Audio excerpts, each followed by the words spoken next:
Hello everyone. For your first BandLab assignment, you can see that I'm asking you to create a composition using only loops. Loops can get you a very far way all on their own, so this goes to show you how you can use loops. When you first get into the editor, click on Browse Loops. On the right side, you can see that our loops are grouped into different categories, and if you hit the play button here, you will get a sense in general of what each group of loops sounds like.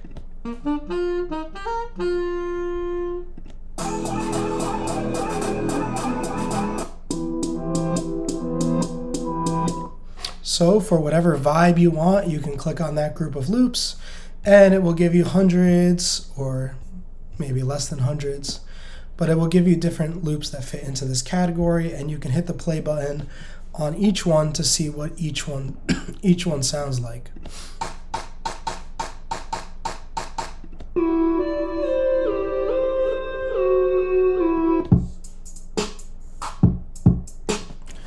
Once you find ones you like, all you need to do is click and drag, and you can bring them in over here. And you can hit this big play button to hear your whole song all together.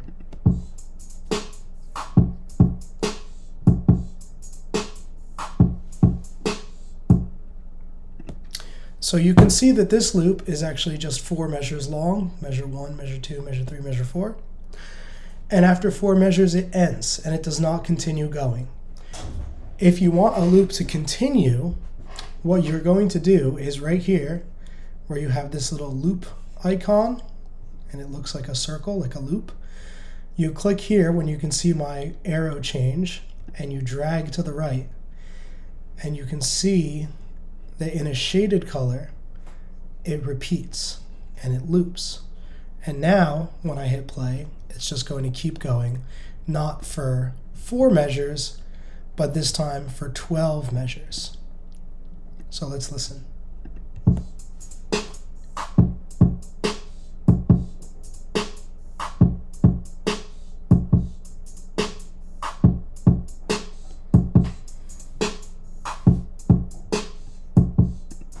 And you definitely get the point. Of course, I'm asking you to use at least 4 different loops.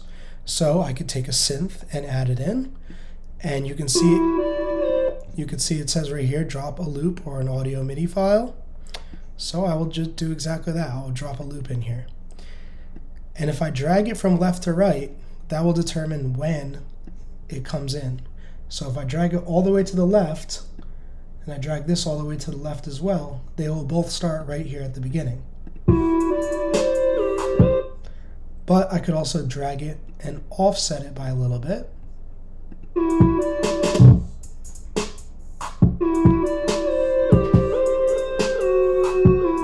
Now you can see those two are not lined up because I didn't snap it in. See how it snaps in to place?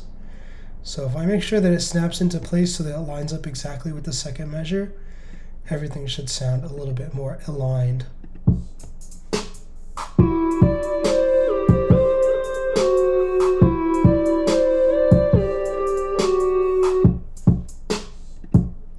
Now, as we've learned before, a lot of times music is grouped up into 4 measure groups.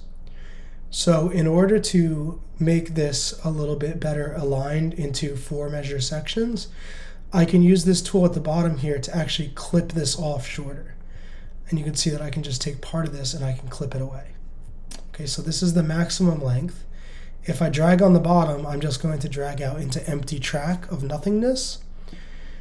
But if I pull it back, I can use this to clip it off at the end of the phrase.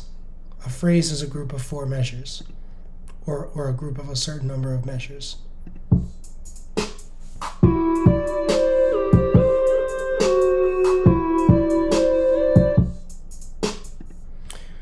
So once I start grouping things into 4 measures, now I can start to add more and more loops and just start to layer this up.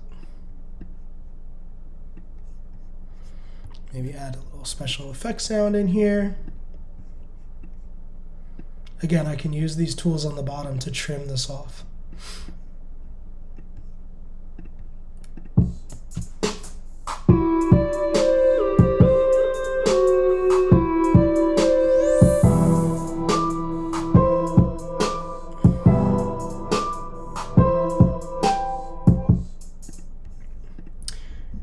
And then you can get into a lot of different little details. So for example, I noticed that this one started kind of abruptly. It would be nice if it came in a little bit more smoothly.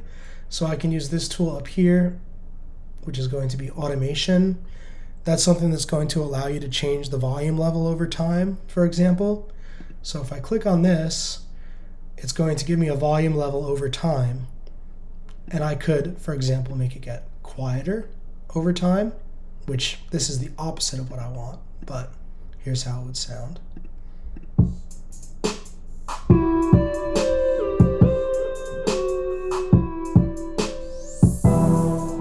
So you can see that got quieter and quieter. If I just double click on one of these dots, if I just double click on them, it will go away. What I really want is I want it to start off much softer and then quickly come into the regular volume level.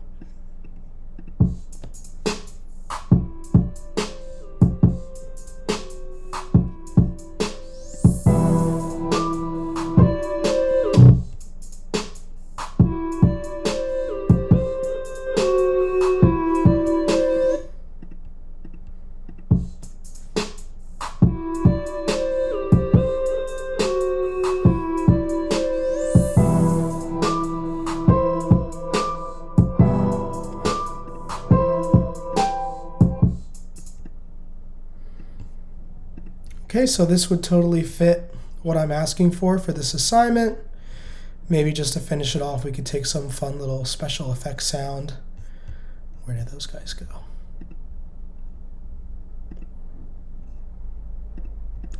One of these would be good for a little ending sound effect here at the very end.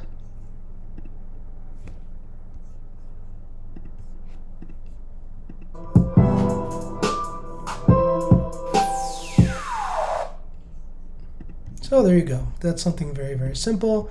It uses at least 4 loops, so it meets the requirements of the project, and that is something that you could do there for your first BandLab assignment.